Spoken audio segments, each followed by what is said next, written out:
Hello বন্ধুরা, আসসালামু আলাইকুম। আমরা অনেকেই ফেসবুক ইউজ করি এবং ফেসবুকে দেখা যায় যে অনেক সময় আসলে পার করে থাকি।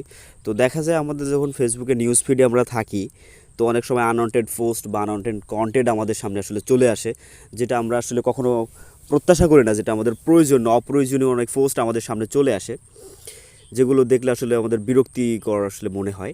তো আপনি চাইলেই কিন্তু খুব সহজে আপনার ফেসবুকের যে পোস্টগুলো সেগুলো কিন্তু আপনি লিমিট করে রাখতে পারেন। আপনি যে পোস্টগুলো আসলে আপনার প্রয়োজন সেই পোস্টগুলো কিন্তু পিন করে রাখতে পারেন। সেই পোস্টগুলোই আপনার সামনে আসলে প্রথমে শো করবে।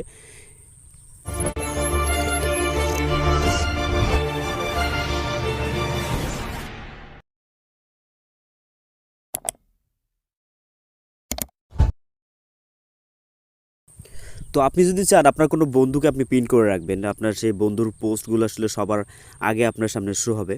তার জন্য সিম্পলি আপনি আপনার সেই বন্ধুর প্রোফাইলে প্রবেশ করবেন।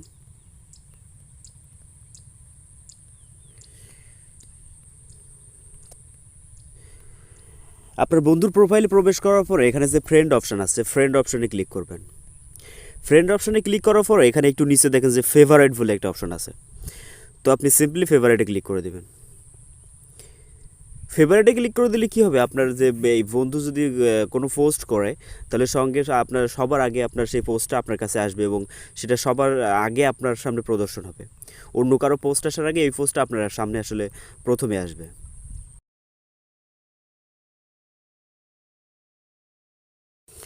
তো দ্বিতীয় যে সেটিংটা সেটা হলো অনেক ইন্টারেস্টিং। আমরা অনেক সময় দেখা যায় যে অনেক ফেসবুকের অনেক পোস্ট যেগুলো আমাদের পছন্দ হয় সেগুলো আমরা সাধারণত কপি করে রেখে দেই, কপি লিঙ্ক করে রেখে দেই, অথবা আমরা দেখা যায় যে ভিডিওটা পছন্দ হয় সেই ভিডিওটা আমরা ডাউনলোড করে থাকি।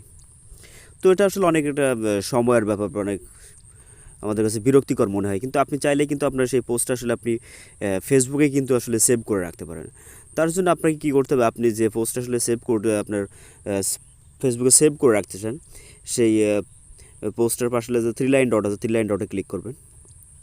ক্লিক করার পর একদম ফার্স্টে যে সেভ পোস্ট যে অপশানটা আছে, সেভ পোস্টে ক্লিক করবেন।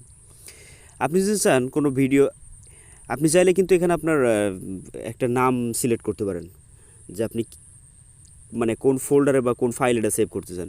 তো সাপোজ আপনি একটা নাম দিয়ে এটা কিন্তু সেভ করে রাখতে পারেন। শুধু তাই না, আপনি যে ভিডিওটা পছন্দ হবে আসলে ভিডিওটা ডাউনলোড করার প্রয়োজন নাই। আপনি এখান থেকে জাস্ট যে ভিডিওটা আপনার পছন্দ হবে সেই ভিডিওটার পাশে যে থ্রি লাইন ডট আছে, থ্রি লাইন ডটে ক্লিক করবেন।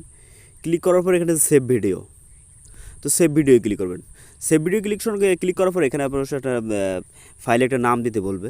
তো আপনি জাস্ট যেটা আপনার প্রয়োজন মতো একটা নাম দিয়ে ক্রিয়েট করে দেবেন। দিলে কিন্তু আপনার কী হবে, আপনার এই যে ভিডিওটা আসলে আপনার ডাউনলোড করা লাগবে না, যে আপনার এই পোস্টটা আসলে আর মানে কপি লিঙ্ক করে রাখা লাগবে না। আপনার পোস্টটা বা এই ভিডিওটা আসলে অটোমেটিক কিন্তু ফেসবুকে থেকে যাবে, আপনার যে প্রোফাইলে কিন্তু থেকে যাবে। তো সেটা পাওয়ার জন্য আপনাকে অবশ্যই থ্রি লাইন ডটে ক্লিক করতে, ফেসবুকে যে থ্রি লাইন ডটটা আছে থ্রি লাইন ডটে ক্লিক করবেন। থ্রি লাইন ডটে ক্লিক করার পর এখানে যে একটু যে আমরা যদি দেখি এখানে সেভ বলে একটা অপশান আছে। তো আমরা যদি সেভ অপশানে যাই, যাওয়ার পর দেখুন আমরা যে দুইটা পোস্ট আসলে একটু আগে সেভ করলাম তার একটি ভিডিওটা কিন্তু প্রথমে আমাদের সামনে চলে আসছে। তো এর পরবর্তী যে সেটিংটা সেটা অনেক ইন্টারেস্টিং। আমরা অনেক সময় দেখা যায় যে আমরা মোবাইলে আসলে যে ডাটাটা ইউজ করি সেটা অবশ্যই মোবাইল ডাটা ইউজ করে থাকি, সবাই আসলে সবসময় ওয়াইফাই থাকে না।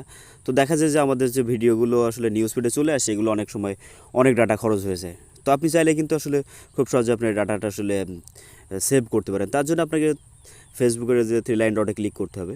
ক্লিক করার পর এখানে যে সেটিং অপশন আছে সেটিং অপশনে যেতে হবে। সেটিংয়ে আসার পর একটু যদি আমরা স্ক্রল ডাউন করে নিচে যাই, এখানে যে মিডিয়া যে অপশনটা আছে আমরা মিডিয়াতে ক্লিক করব। মিডিয়াতে ক্লিক করার পর এখানে 2 নম্বর যে অপশনটা আছে ডাটা সেভার, তো আমরা ডাটা সেভারটে আমার অফ করা আছে, আমরা এটাকে অন করে দেবো। তার ফলে কী হবে, আমরা যখন মোবাইল ডাটা ইউজ করব তখন আমাদের যে এমবিটা অনেক কম খরচ হবে, আমাদের যে ভিডিওটা প্লে হবে একটু লো রেজলিউশনে প্লে হবে, তার কারণে আমাদের এমবিটা আসলে কম কম খরচ হবে। তো এই পরবর্তী সেটিংটা সেটা অনেক ইন্টারেস্টিং। আমরা অনেক সময় দেখা যায় যে আমরা ফেসবুক যখন আসলে নিউজ ফিডে থাকি তারপর দেখা যায় যে অনেক ভিডিও আসলে অটো প্লে হয়ে যায়। তো আমরা অটো প্লেটা আসলে অনেকেই জানি যে কীভাবে বন্ধ করতে হয়, কিন্তু যারা জানি না তাদের জন্য ভিডিওটা। আপনার অটো প্লেটা অফ করার জন্য আপনি আপনার থ্রি লাইন ফেসবুকে যে থ্রি লাইন ডটটা আছে থ্রি লাইন ডটে চলে যাবেন। ডটে যাওয়ার পর এখানে সেটিং অপশানে আছে, সেটিংয়ে যাবেন। সেটিংয়ে আসার পরে আপনি আবারও মিডিয়ায় যাবেন। মিডিয়াতে আসার পর আমি একটু যদি স্ক্রল ডাউন করে নিচে যাই, এখানে দেখা যাচ্ছে যে ভিডিও স্টার্ট অটো প্লে।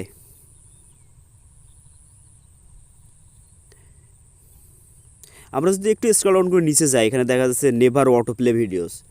তো নেভার অটো প্লে ভিডিও এটা আমাদের অন করা আছে। আমরা যদি এখানে টিকটা দিয়ে দেই, তারপরে কিন্তু আমাদের আর দেখা যাচ্ছে যে ভিডিওটা কিন্তু অটো প্লে আর হবে না। হ্যাঁ, আমরা যে ভিডিওটা আসলে প্রয়োজন সেই ভিডিওটা ক্লিক করার পরে কিন্তু আমাদের ভিডিওটা প্লে হবে। আমাদের ফেসবুক দেখা যায় যে নিজ থেকে যে ভিডিওটা প্লে হয়, অটো প্লেটা কিন্তু আর হবে না। আমি যে ভিডিওটা প্রয়োজন সেই ভিডিওটা প্লে হবে। তো যদি আমরা একটু দেখার চেষ্টা করি,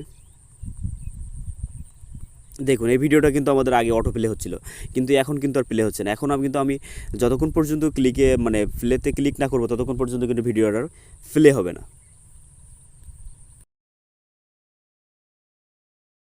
তো আমরা সাধারণত দেখা যায় যে অনেকের ফলো করি, যেগুলো আসলে আমাদের প্রয়োজন। দেখা যায় যে আমরা যে বিষয়ে আসলে ইন্টারেস্টেড সেই বিষয়ের ভিডিও বা সেই বিষয়ের পোস্ট, সেই বিষয়ের আসলে যত কিছু আছে সেগুলো আমাদের পছন্দ হয়।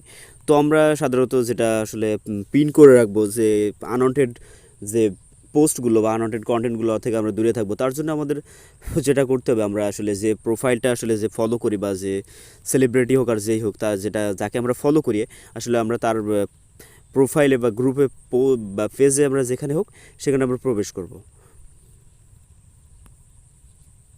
প্রবেশ করার পরে আমরা সাধারণত দেখা যায় যে আমাদের ফলো করা আছে। তো ফলো করার পরে আমরা এখানে যে ফলোয়িং যে অপশনটা আছে, ফলোয়িং অপশন আমরা ক্লিক করব। ফলোয়িং অপশনে ক্লিক করার পরে এখানে আমাদের 3টা অপশন চলে আসছে, আনফলো, ডিফল্ট, ফেভারাইট। তো আমরা অবশ্যই এটাকে ফেভারাইট করে দেবো। ফেভারাইট করে দেওয়ার পর কিন্তু আমাদের কাজ শেষ।